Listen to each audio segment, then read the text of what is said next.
জটিলতা কিছু নেই। আপাতত দৃষ্টিতে আমি তো প্রায় 20 দিন আগে বলেছিলাম যে 22শে ডিসেম্বর বহরমপুর টেক্সটাইল মোড়ে আমি একটা আমার যে রাজনৈতিক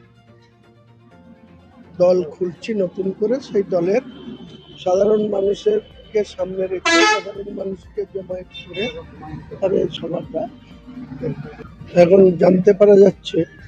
প্রশাসনের আধিকারিকদের সঙ্গে কাল রাত্রে যোগাযোগ করার পর জানা যাচ্ছে যে আমাদের শাসক দলের সাংগঠনিক জেলা সভাপতি কোনো একটা প্রোগ্রাম করার জন্য সেম ডেটে অলরেডি এসপি ও মহকুমা শাসক পারমিশন করে দিচ্ছে।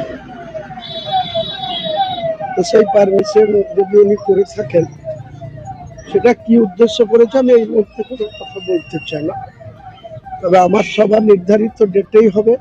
সেটা বহরমপুরে অন্য কোনো স্থানে হবে না আমি স্থান পরিবর্তন করে আমি অন্য জায়গায় করবো, সেটা 2-1 দিনের মধ্যেই। আজকে যেভাবে বহরমপুর ঢুকতে গিয়ে আমি যে জ্যামে পড়লাম, এই অবস্থা, আমি এইটুকু থানা আসতে গিয়ে আমাকে চুয়াপুরের নতুন ব্রিজ থেকে এখানে আসতে গিয়ে 25 মিনিট লাগে। তো আমি ভাবছি বহরমপুর শহরেই আর করবো না। আমি ডিএম সাহেবের সাথে একবার দেখা করবো, উনি আসতে বলেছেন আমাকে, আমি একবার দেখা করে নিই। তারপরে আমি ভাবছি যে পাকাপাকিভাবে অন্য জায়গায় হবে। আমি যতক্ষণ পর্যন্ত যে জায়গা তার এনওসি না নেব ততক্ষণ পর্যন্ত আপনাকে ওপেন করছি না, কিন্তু যেখানেই হবে সেটা অনেক বড় জায়গায় হবে এবং বড় ধরনের জমায়েত হবে। আমি ভেবেছিলাম 50,000, তারপরে ভেবেছিলাম 1 লাখ, তারপরে ভেবেছিলাম 2 লাখ।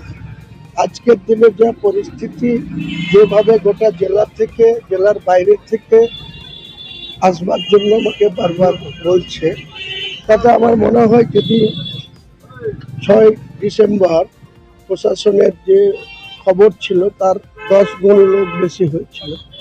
একইভাবে ওদিনকে মানে মানুষের কত মানুষ উপস্থিত হবে সেদিন ছাড়া এটাকে মানে আগাম বলা খুব মুশকিল।